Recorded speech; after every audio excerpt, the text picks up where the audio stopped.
आपका हमारे इस यूट्यूब चैनल पर हार्दिक स्वागत है। देखिए, आपको मैं बताने वाला हूँ कि रजनीश कुमार जो है वो न्यूज़ 18 इंडिया के जो है वो संवाददाता हैं बिहार में। ये रजनीश कुमार जी हैं, इन्होंने अभी-अभी थोड़ी देर पहले इसको अपडेट को डाला है और ये मतलब सरकार से और यूपीएससी से बात करके ये अपडेट डाला गया है कि नियोजित शिक्षकों को नहीं लेनी होगी इंडक्शन ट्रेनिंग और चयनित जिले में सिर्फ लेना होगा नियुक्ति पत्र। नियुक्ति पत्र के साथ नियोजित शिक्षकों में मूल विद्यालय में योगदान। छठ के बाद सॉफ्टवेयर में स्कूलों में होगी पोस्टिंग, आवंटित जिले में होगी पोस्टिंग के बाद योगदान प्राइमरी को लेकर के उच्च माध्यमिक शिक्षकों के लिए। और आगे देखिए, नियम लागू, बाकी चयनित शिक्षकों को 4 नवंबर से होगी ट्रेनिंग। यानी जो पहले से नियोजित शिक्षक हैं और उनका सिलेक्शन बीपीएससी के थ्रू शिक्षक में हुआ है तो उनको कोई भी ट्रेनिंग देने की आवश्यकता नहीं होगी, यानी वो बिना ट्रेनिंग के अपने स्कूल में पढ़ाने जा सकेंगे। लेकिन जिन व्यक्तियों का जिन अध्यापकों का जो है, जिन टीचरों का नियुक्ति हुआ है बट वो नॉर्मल स्टूडेंट थे, नियोजित शिक्षक नहीं थे, उनकी जो ट्रेनिंग है वो 4 नवंबर के बाद की जाएगी। उसी का अगला जो है यहाँ पे आप पढ़ सकते हैं, 4 नवंबर से लेनी होगी ट्रेनिंग। राज्य में कुल नौ नियुक्त शिक्षकों की नियुक्ति पत्र 1,20,336 शिक्षकों को मिलेगा नियुक्ति पत्र। गांधी मैदान में दोपहर 3 बजे सीएम देंगे 25,000 शिक्षकों को नियुक्ति। बाकी 35 जिलों में भी मंत्री प्रभारी देंगे नियुक्ति पत्र। यानी 25,000 को तो डायरेक्ट नीतीश कुमार जी जो है नियुक्ति पत्र देने वाले हैं गांधी मैदान में दोपहर को 3 बजे 2 तारीख को। बाकी लोगों को जो भी है वो उनके जिला मुख्यालयों में मंत्री लोग या फिर डिस्ट्रिक्ट एजुकेशन ऑफिसर जो होते हैं वे आपको नियुक्ति पत्र दे देंगे बाकी लोगों को। और नियुक्ति पत्र के साथ आपका 4 नवंबर से जो है आपकी ट्रेनिंग शुरू हो जाएगी, जो कि आपको कैसे पढ़ाना है, क्या करना है, सब कुछ उसका ट्रेनिंग होगा। और जो भी नवनियुक्त शिक्षक हैं जो कि नियोजित वाले हैं, तो नियोजित शिक्षकों की कोई ट्रेनिंग नहीं, उनको डायरेक्ट नौकरी पर भेज दिया जाएगा। बाकी जितने लोग सेलेक्ट होकर जाएंगे और मतलब वो नियोजित शिक्षक नहीं होंगे, उनका ट्रेनिंग 4 नवंबर से होगा। बाकी अब मैं आपको बता दूं कि सीट वाला जो सीट बचा हुआ है वो तकरीबन अभी 20,000 के लगभग सीट बचा हुआ है प्राइमरी में। इस पर जो है अभी माथापच्ची होना है कि करना क्या है। तो इसका सेकंड मेरिट लिस्ट जल्द ही अपडेट होने वाला है, जल्द ही आने वाला है। तो 2 से 3 दिन के अंदर आपका सेकंड मेरिट लिस्ट, मेरे हिसाब से 2 तारीख के बाद जब नियुक्ति पत्र बढ़ जाएगा तो उसके बाद आपका सेकंड मेरिट लिस्ट भी निकाल दी जाएगी, जितने लोगों को नहीं मिला होगा या जितने लोगों को नहीं देना होगा उस सीट के हिसाब से। बाकी जो 9 से 12 तक का है, यानी 9, 10, 11, 12 वालों का है, तो उसमें जो है आपको नियुक्ति पत्र उसमें जो है 9 से 12 वाले तक में जो है उसमें सीट जो है उसमें सेकंड मेरिट लिस्ट आने की संभावना थोड़ी कम हो जाती है। और उसका जो सीट है वो अगली जो बीपीएससी टीआरई जो है 2.0 वाला है, तो उसमें जो जिसका फॉर्म 3 नवंबर से आने वाला है, यानी 2 तारीख के बाद, यानी 2 तारीख के बाद जस्ट 3 नवंबर से उसका फॉर्म आने वाला है, उसमें सीट को जोड़ दिया जाएगा। लेकिन प्राथमिक वाले में वेटिंग लिस्ट निकाली जाएगी। वेटिंग लिस्ट के साथ साथ तो सीटें जो बचेंगी वो मतलब जोड़ दिया जाएगा, क्योंकि प्राथमिक में जो है अगली वैकेंसी में कोई वैकेंसी नहीं है, इसलिए वेटिंग लिस्ट से सीटों को भरी जाएगी। लेकिन जो इसमें जो है अपना जो 9 से 12 वाला है, इसमें अगली वैकेंसी टीआरई 2.0 आ गया है। 3 नवंबर से फॉर्म भरे जाएंगे 14 नवंबर तक, तो इसलिए उसका जो सीट है उसको वापस उसमें जोड़ दिया जाएगा, यानी वैकेंसी में जोड़ दिया जाएगा। कुल मिला के 70,000 है, फिर प्लस 40,000 50,000 और जुड़ने वाला है, तो कुल मिला के 1,10,000 20,000 पर आपकी शिक्षक बहाली आएगी नई वाली। और जो प्राथमिक वालों का है इनका तो सेकंड मेरिट लिस्ट आना तय है, बस 1-2 दिन का समय और वेट करना पड़ेगा आपको, सेकंड मेरिट लिस्ट आ ही जाएगी। बाकी वीडियो को आप अंत तक देख लीजिएगा। चलिए हम जो है आगे की बात बताते हैं आपको। तो फ्रेंड्स, मैंने जैसे कि आपको बताया कि 4 तारीख से आपका जो है ट्रेनिंग शुरू हो जाएगा जितने भी नवनियुक्त हैं। बाकी नियोजित शिक्षकों को ट्रेनिंग होगा, डायरेक्ट जॉब मिलेगा। वो आप के पाठक जो शिक्षा मंत्रालय के हैं, तो आप देख सकते हैं उन्होंने ये बात बोली है। बाकी ये रहा 11 अगस्त के बाद जो है बीएड नहीं रहा, तो इसलिए बीएड को लोग बाहर कर दिए थे, तो ये भी बात बता दी। तैनाती सबसे पहले ग्रामीण स्कूलों में दी जाएगी, मतलब अगर आप लोग तैनाती लेने जाएंगे तो सबसे पहले आपको ग्रामीण स्कूल में जो है तैनाती मिलने का संभावना रहेगा, क्योंकि वहाँ पर ही लोग का जो है मेन फोकस है, वरीयता वहीं देंगे आपको। बाकी अगर बात करें तो यहाँ पे दूसरा वाला जो आने वाला है, कुल नियोजित मतलब कुल चयनित हैं 1,20,336, 57,854 महिलाएं हैं, जबकि नियोजित शिक्षक कितने हैं तो 28,200। तो शिक्षक ऐसे हैं जो पहले से शिक्षक थे वो दोबारा शिक्षक बन गए हैं, यानी इन लोगों की ट्रेनिंग भी नहीं होनी है। बाकी मैं आपको दिखा दूं तो ये रहा नवनियुक्त। देखिए, नवनियुक्त शिक्षक को ग्रामीण स्कूलों में पदस्थापित होंगे, यानी ग्रामीण स्कूल ज़्यादा मिलने का संभावना रहेगा। शहरों के स्कूलों में उनका नियुक्ति अभी फिलहाल नहीं दी जाएगी, वरीयता गाँव में ही रहेगी। अगर गाँव में उपलब्ध नहीं रहेगा तब जाके शहरों में उपलब्धता देखी जाएगी। तो ये बात रही थी पूरी टोटल, जो कि उन्होंने आपको बता दी है। और बाकी जो सेकंड मेरिट लिस्ट है वो भी आपकी 1-2 दिन में आ ही जाएगी। तो चलिए वीडियो को देखते रहिएगा और इसी तरह के अपडेट पाने के लिए चैनल को सब्सक्राइब करके बेल आइकन दबा दीजिएगा। Joining letter CM Nitish Kumar के साथ साथ जो जिलों में प्रभारी मंत्री आपको देंगे, उस लेटर के बाद आपको हर हाल में बीपीएससी द्वारा आवंटित जो जिला है वहां जाकर आपको योगदान तो देना होगा। योगदान देने के बाद जिला शिक्षा पदाधिकारी जो है आपको बीआरसी पर या तात्कालिक रूप से किसी स्कूल में आपको भेज सकते हैं, ये उनके ऊपर डिपेंड करता है। फिलहाल आपकी पोस्टिंग जो है स्कूल के नाम से अलॉट नहीं किया जा रहा, मतलब आपकी स्कूल में अभी फिलहाल पोस्टिंग नहीं हो रही है, क्योंकि जो सॉफ्टवेयर बना है उस सॉफ्टवेयर को ट्रायल करके देख लिया गया शिक्षा विभाग में और वो सफल रहा। अब रही बात कि सॉफ्टवेयर कब एक्टिव होगा आप लोगों की पोस्टिंग के लिए, तो वो भी हम जानकारी दे दें कि छठ के बाद, दीपावली और छठ के बीच में ये स्टार्ट हो जाएगा और छठ के बाद ये जो पूरी प्रक्रिया है ये एक तरह से खत्म हो जाएगी। तो छठ के बाद जो पूरी प्रक्रिया खत्म होगी, यानी छठ के बाद आप जान सकेंगे कि आपको आपके जिले में कौन सा स्कूल मिला है। उसके बाद आप फाइनली जो है अपने स्कूल में जाकर योगदान देंगे और वहां तब तक योगदान देंगे जब तक सरकार जो है ऐच्छिक रूप से स्थानांतरण के लिए आवेदन आमंत्रित नहीं करेगी। अब आप पूछेंगे कि ऐच्छिक स्थानांतरण बीच में कैसे आ गया, तो हम बता दें। आप लोग बहुत टेंशन में थे, हमारे पास भी लगातार फोन कॉल्स आ रहे थे, मैसेज आ रहे थे कि रहने वाले हम हैं कैमूर के, पोस्टिंग हो गई अररिया, रहने वाले हैं पटना के, पोस्टिंग हो गई हमारी बक्सर या हमारा बक्सर। तो इस तरह से लगातार कॉल्स आ रहे हैं और इस बीच जो हमारे पास खबर आ रही है कि शिक्षा विभाग के एसीएस के पाठक ने इस पर बहुत बड़ी बैठक की और बैठक में अधिकारियों को उन्होंने इशारा दे दिया है कि अभी फिलहाल जो सरकार का टारगेट है कि 1,20,300 से ऊपर जो टीचर हैं उनको हम पहले जिलों में योगदान करा दें, इसके बाद परेशान नहीं होना है और जो भी 1,20,300 से ऊपर टीचर हैं उनके लिए फिर से एक बड़ा मौका दिया जाएगा तबादले का।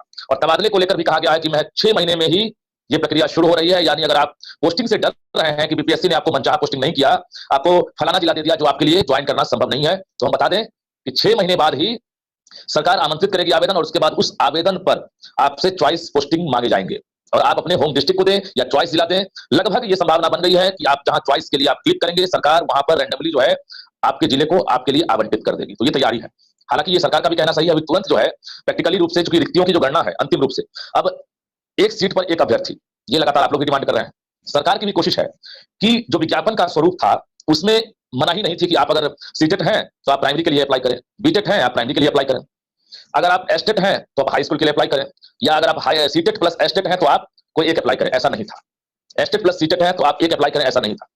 इसलिए ऐसी परेशानी हुई है कि एक सीट के बदले जो है जो अभ्यर्थी है उनका 2 जगह 3 जगह चयन हो गया। और जब 2 जगह 3 जगह चयन हो गया तो अंतिम रूप से स्क्रूटनी करने में इतनी बड़ी संख्या में स्कूल वाइज या जिला वाइज बहुत मुश्किल है कि आखिर विषयवार जो है इस स्कूल में जो पहले से खाली सीटें थी, अब अगर हम पोस्टिंग करते हैं तो इतनी सीटें हो जाएंगी। अभी तुरंत कैलकुलेशन करना संभव नहीं अगर प्रैक्टिकल देखा जाए तो। इसलिए जाते हैं तो आपको हम बता दें एक बड़ी खबर और छुपी हुई है जो अभी तक हम नहीं बताए थे। किसी भी सरकारी नौकरी में ये रूल है, जो अभी छठे चरण में जो बहाल हुए हैं भली भांति वो समझते हैं कि उनको वेतन लेने में, या जो हेडमास्टर भी बने थे बीपीएससी के जरिए, उनको पता है कि वेतन लेने में कितनी परेशानी हो रही है। नई नौकरी के बाद अगर आप ये समझ रहे हैं कि आप एस्टेट क्वालिफाई नहीं थे, आप सीटेट पास नहीं थे, आप जो मापदंड है कि एस्टेट पहले करें, एस्टेट बाद में करें, क्वालिफिकेशन आपका जो भी है आप पहले पूरा करें, इसको आप फॉलो नहीं किए तो आप भूल रहे हैं कि आपकी बहाली ज्वाइनिंग के बाद भी रद्द हो जाएगी। ये 100% दावा है कि वेतन सत्यापन के लिए पूरी तैयारी कर ली गई है। जिस तरह से सॉफ्टवेयर से आपकी पोस्टिंग होगी स्कूलों में, उसी प्रकार से जितने भी नवनियुक्त शिक्षक हैं उनके सत्यापन के लिए, उनके डॉक्यूमेंट्स वेरिफिकेशन के लिए फिर से तैयारी शुरू कर दी गई है। और ये तैयारी बड़े पैमाने पर है। इसमें इलेक्ट्रॉनिक पूरी तरह से जो सिस्टम है वो काम करेगा। यानी अगर आप अभी तक अधिकारियों को या खुद को झांसा दे रहे हैं कि हम नौकरी कर लेंगे, तो याद रखिएगा कि अगले 15 दिन बाद ये प्रक्रिया शुरू हो रही है।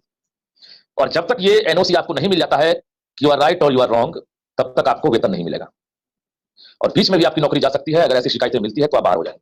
लेकिन बाकी जो अभ्यर्थी आश्वस्त हैं कि वो सही हैं, उन्होंने कोई चीटिंग नहीं की है, तो निश्चिंत रहिए 1 महीना लगे 1.5 महीना लगे, आपको वेतन मिलेगा। जो मानक तय किए गए हैं, जो सैलरी स्ट्रक्चर है वो आपको दिया जाएगा। हमने 2 प्रमुख बिंदु पर आपसे जुड़े हैं और हम बता दें कि ये प्रमुख बिंदु एक ही पहला है कि ऐच्छिक स्थानांतरण का प्रस्ताव सरकार ने एक तरह से स्वीकार कर लिया है कि अब 6 महीने के भीतर जो नवनियुक्त टीचर हैं उनको ऐच्छिक स्थानांतरण का लाभ दिया जाएगा। दूसरा प्रस्ताव जो है एक तरह से समझिए, जो अभ्यर्थी अभी एक तरह से डिस्क्वालीफाई हुए हैं, लगातार सरकार को पत्राचार कर रहे हैं, आयोग को भेज रहे हैं कि कई ऐसे फर्जी अभ्यर्थी प्रवेश कर गए हैं, तो आप बता दें कि अंतिम रूप से वेरिफिकेशन फिर से होगा। और बंधित नियुक्ति पत्र देने का मतलब ही साफ है कि आप फाइनल रूप से आप अभी टीचर नहीं बने हैं। इसके बाद भी आपको जो है अभी और परीक्षा से गुजरनी होगी। तो कुल मिलाकर ये कहें कि बिहार के 1,20,300 से ऊपर जो शिक्षक हैं, जो अब शिक्षक बनने वाले हैं, वो अब तैयार रहें। गांधी मैदान में 2 नवंबर को सीएम नीतीश कुमार 3 बजे पहुंचेंगे और वहां से एक तरह से एक सीएम का भाषण भी सुनने को मिलेगा। साथ में 25,000 अभ्यर्थी जो हैं अलग अलग जिलों से, खासकर जो दूर दराज के जो 3 प्रमंडल हैं उन जिलों को छोड़कर, उन प्रमंडल के जिलों को छोड़कर बाकी जो जिले हैं, खासकर वहां के जो बच्चे हैं या अभ्यर्थी हैं जो यहाँ आएंगे, उनके पेरेंट्स आएंगे, तो वो एक तरह से समझिए कि उनके लिए एक गौरव का पल होगा। क्योंकि सरकारी नौकरी मिलने में कितनी परेशानी हो रही थी, क्या जतन करना पड़ा आप लोगों को, ये आप लोग भली भांति समझ सकते हैं। रही बात जो अभी तक असफल अभ्यर्थी हैं, जो क्वालिफाई कर गए हैं, मेरिट में नहीं आए, उनसे भी हम कहना चाहेंगे कि हार नहीं मानिए और निश्चित रूप से आपकी भी जीत होगी। क्योंकि अभी आगे रास्ता और तय करना है, इसके बाद अगली बहाली है। लेकिन उम्मीद रखिए कि जो अगर क्वालिफाइंग मार्क्स लाए हैं किसी भी विषय को, अगर वैकेंसी बनती है तो उम्मीद रखिए कि आपके लिए सप्लीमेंट्री रिजल्ट जारी करने की तैयारी है। शिक्षा विभाग जैसे ही रिक्तियों की जानकारी आयोग को देगा, आयोग तुरंत जारी करेगा। लेकिन फिलहाल 2 नवंबर तक ये आपको सप्लीमेंट्री रिजल्ट आने की संभावना नहीं है। तो हमारा मकसद यही था कि आप तक ये जानकारी पहुंचे। कई ऐसे शिक्षक हैं नवनियुक्त जो प्राइमरी में बहाल हैं, नियोजित टीचर हैं और उनका सिलेक्शन 9th-10th में हो गया है और वो असमंजस में है कि हम अपग्रेड तो हो गए परीक्षा पास करके और ऐसा मौका फिर मिले ना मिले, क्योंकि अगली बहाली जो है ना वो आसान नहीं है। अगली बहाली 1,10,000 वैकेंसी हम लोग अंदाजा लगा रहे हैं, 70,000 जो कैबिनेट है और उसके साथ साथ जो 48,000 ये है, तो कुल मिलाकर 1,10,000 के आसपास हम लोग अंदाजा लगा रहे हैं कि वैकेंसी आएगी। लेकिन लगभग 3 लाख 4 लाख तो आपको एस्टेट की संभावना है। बाकी सीटेट कितने क्वालिफाई किए हैं, बीटेक वाले तो हैं ही सब। तो अगली बहाली बहुत आसान नहीं है, आपको कड़ी मेहनत करनी होगी, तैयारी करनी होगी, कॉम्पिटिशन और बढ़ने वाला है। जो नंबर ऑफ स्टूडेंट्स हैं, जो अपियरिंग कैंडिडेट हैं, उनकी संख्या लगभग 6.5 लाख पिछली बहाली में थी, तो आप अंदाजा लगा लीजिए कि कम से कम 15% और इजाफा हो सकता है। और बीपीएससी अपियरिंग कैंडिडेट को कम नहीं कर सकता। जो भी आवेदन बीपीएससी को मिलेगा उस आधार पर उसको परीक्षा लेनी है। यानी परीक्षा की पूरी तैयारी शुरू कर दी गई है, चाहे वो एग्जामिनेशन सेंटर की बात करेंगे, सूची मंगवा ली गई है। तो एक तरह से इंटरनल जो तैयारी है वो शुरू हो चुकी है, भले विज्ञापन अभी जारी नहीं हुआ, लेकिन बीपीएससी तैयार है। जो टेंटेटिव एग्जामिनेशन का डेट है वो भी आपके सामने है। अब रही बात की एग्जामिनेशन देने की नौबत आपको आएगी या नहीं, ये डिपेंड्स करता है। हम उन अभ्यर्थियों के लिए बोल रहे हैं जो इस बार बीपीएससी में डिस्क्वालीफाई एक तरह से अपने आप को समझ रहे हैं कि हम डिस्क्वालीफाई हो गए। क्वालिफाइंग मार्क्स लाने के बाद भी हम मेरिट में नहीं, मतलब हमारा रिजल्ट नहीं आया। तो वैसे अभ्यर्थियों को वो नौबत ना आए जो क्वालिफाइंग मार्क्स लाए हैं, उन्हें थोड़ा सा वेट करना पड़ेगा। नवंबर के पहले सप्ताह तक देख लीजिए, हो सकता है 1-2 दिन डेट आगे पीछे हो सकता है, लेकिन सप्लीमेंट्री रिजल्ट आएगा। अभी तक जो हमारे पास सूचना है, सप्लीमेंट्री रिजल्ट जारी करने की पूरी संभावना है। तो रिक्तियों के एवज में ये एक तरह से वैकेंसी भरी जाएगी। और ये मत समझिएगा कि 1,70,461 पद जो है उसके लिए बीपीएससी दोबारा सप्लीमेंट्री रिजल्ट जारी करेगा, ऐसा नहीं है। इसलिए ऐसा नहीं है कि रिजल्ट इसने दिया है 1,20,300 से अधिक, तो इसी रिजल्ट में जो भी फाइनल वेरिफिकेशन हुआ है, जितने कम अभ्यर्थी फाइनल रूप से चयनित हुए हैं या जो रिक्तियां बच रही है, 1,20,300 में से जो रिक्तियां बचेंगी उसी का सप्लीमेंट्री रिजल्ट आएगा। ना कि आपको 1,70,461 का जो है आप अगर सोच रहे हैं तो ऐसा नहीं है, वो अगली बहाली में होगा। 1,20,300 के अलावा बाकी जो 48,000 के आसपास, 50,000 के आसपास जो रिक्तियां है वो आपको अगली बहाली में बीपीएससी में मर्ज किया जाएगा। तो हमारा कहने का मकसद यही है कि आप लोग परेशान ना हो। जो टीचर हैं जिन्हें दूर का जिला मिला है, ये आप पर डिपेंड करता है, क्योंकि फिलहाल जो हेलो फ्रेंड्स, आपका अपने इस यूट्यूब चैनल पर हार्दिक स्वागत है। आज मैं आपको देखिए बताने वाला 3 बड़ी खबर आई हुई है आपके लिए आज सुबह सुबह ही। तो देखिए इसके बारे में क्या है कि ये जो आपके सामने दिख रहा है, ये एक बिहार सरकार शिक्षा मंत्रालय के द्वारा एक बिहार जो लोक सेवा आयोग के द्वारा चयनित विद्यालय में अध्यापकों के इंट्रोडक्शन ट्रेनिंग के संबंध में ये है कि इसमें तकरीबन 1.1 लाख यानी 1,10,000 अध्यापकों का जो है मतलब एक तरह से ट्रेनिंग शुरू किया जा चुका है। तो ये बहुत बड़ी मतलब बात हो गई। अभी मैं आपको इसका जूम किया हुआ चीज़ मैं आपको दिखाता हूँ। वही चीज़ मैंने यहाँ पर जूम करके आपके लिए लाया है, जो कि साफ साफ आपको दिख रहा होगा कि बिहार लोक सेवा चयनित अध्यापकों में 1.1 लाख यानी 1,10,000 अध्यापकों ने विभिन्न जिलों में योगदान दिया है।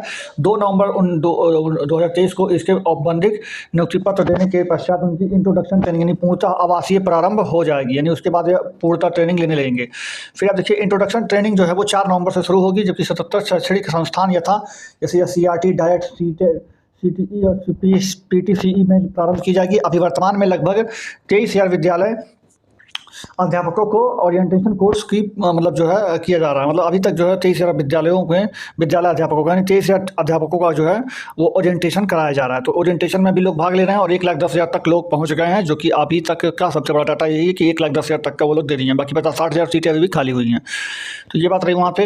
अभी आगे का देखते हैं, मैं आपको ये पेपर जो है दिखाता हूँ। देखिए ये पेपर जो आपको लिखा हुआ है, इस पेपर को ध्यान से समझिएगा। समझने में क्या है कि देखिए यहाँ पे सीटेट पास अभ्यर्थी 11वीं 12वीं के लिए काउंसलिंग करा रहा है ओरिएंटेशन, यानी जो सीटेट पास होते हैं भैया, सीटेट फर्स्ट और सीटेट सेकंड। सीटेट फर्स्ट जो होता है वो 1 से लेकर के 5 के लिए होता है। सीटेट सेकंड जो होता है वो 6 से लेकर के 8 के लिए होता है, यानी कक्षा 8 तक के लिए सीटेट वैलिड होता है। तो कक्षा 8 से ज़्यादा यानी 9, 10, 11, 12 के लिए सीटेट वैलिड नहीं होता, उसके लिए स्टेट या फिर कुछ और होना चाहिए। तो यहाँ पर वो लोग सीटेट के द्वारा 11-12 में जा रहे हैं, मतलब कि उनको 9, 10 और 11-12 वालों में सीटेट अलाउड होता ही नहीं है, फिर भी वो ओरिएंटेशन करा करके अपना काउंसलिंग के थ्रू वहाँ पे जा चुके हैं। तो ऐसे फर्जी छात्र बाहर होंगे, 4 तारीख के बाद उन लोगों को कोई मौका नहीं मिलने वाला है। वहीं मैं आपको इसको जो है जूम किया हुआ यहाँ पे मैं आपको दिखा देता हूँ। देखिए यहाँ पे लिखा 10 बिंदुओं में जो है जिला विभाग में, शिक्षा विभाग में हो रहा फोल्डर का सत्यापन। अभी आप सत्यापन का काम शुरू कर दिया जाएगा। सीटेट वाले जितने भी हैं वो बाहर हो जाएंगे ऑटोमेटिकली। जो भी फर्जी डॉक्यूमेंट लगाए हुए हैं बाहर होंगे ही होंगे, आज हो, कल हो, परसों, नरसों, लेकिन होना जरूर है उनको बाहर। और उनकी जो सीटें हैं वो बचेंगी, फिर सेकंड मेरिट लिस्ट आएगा ही आएगा, जो कि सेकंड मेरिट लिस्ट जो है वो आज कल में आने ही वाला है। मतलब आज आए कि कल आए कि परसों, बस ऐसा हुआ है। मतलब जब भी आ जाए सेकंड मेरिट लिस्ट, वो आपके लिए बहुत बेनिफिट कल आएगा। तो इसलिए आप लोग वेट करते रहिए, सेकंड मेरिट लिस्ट पक्का आएगा। बाकी ये भी देख सकते हैं आप, कुछ मामलों में देखा गया कि सीटेट के लिए आवश्यक क्वालिफाइंग मार्क्स से कम हासिल करने वाले राज्य के बाहर के जो अभ्यर्थी आरक्षण का आधार बनाकर कम अंक पर ही काउंसलिंग हुआ है। यानी वो लोग बाहर के अभ्यर्थी से उत्तर प्रदेश है, मध्य प्रदेश है, पश्चिम बंगाल है, झारखंड है, उड़ीसा है, वहाँ के छात्र आकर के बिहार में वहाँ का मतलब आरक्षण लेकर के जो है एक तरह से अपना कम नंबर पर भी जो है सिलेक्शन कर, जैसे मान लीजिए 90 नंबर सीटेट के लिए वैलिड होता है बाहर के छात्रों के लिए, लेकिन अगर वहीं बिहार के बन जाएंगे तो SC कैटेगरी में आपको 82 नंबर ही चाहिए होता है। तो इसलिए उस तरह से करके भी जो है बहुत सारे लोग मतलब यहाँ पर आ रहे हैं, एग्री करवा रहे हैं। तो ये गलत है। और ये देख लीजिए, आज नहीं कर आप पकड़े जाएंगे और फिर आपका क्वालिफाइंग मतलब जो भी है आपका जो है डिस्क्वालीफाई भी किए जाएंगे, ऊपर आपसे कानूनी कार्रवाई भी की जाएगी। तो फर्जी वाला ज़्यादा दिन चलता नहीं है। तो ऐसे कैटेगरी गिना जा रहा है। ऐसे में सीटेट पास के लिए 90 अंक अनिवार्य था, मतलब ये 90 अंक अनिवार्य था, बट इसमें जो है ऐसा किया गया है। तो देखिए होता है क्या है आगे। बाकी आप लोग सेकंड मेरिट लिस्ट का वेट करते रहिए, आज से कल में आपका सेकंड मेरिट लिस्ट आ ही जाएगा। बाकी चलिए वीडियो को अंत तक देखिएगा और चैनल को जरूर सब्सक्राइब कर दीजिएगा इसी तरह की अपडेट को पाने के लिए। चलिए मिलते हैं अगले वीडियो में, तब तक आप पहले आगे का वीडियो देख लीजिए, उसके बाद हम लोग अगली वीडियो मिलेंगे।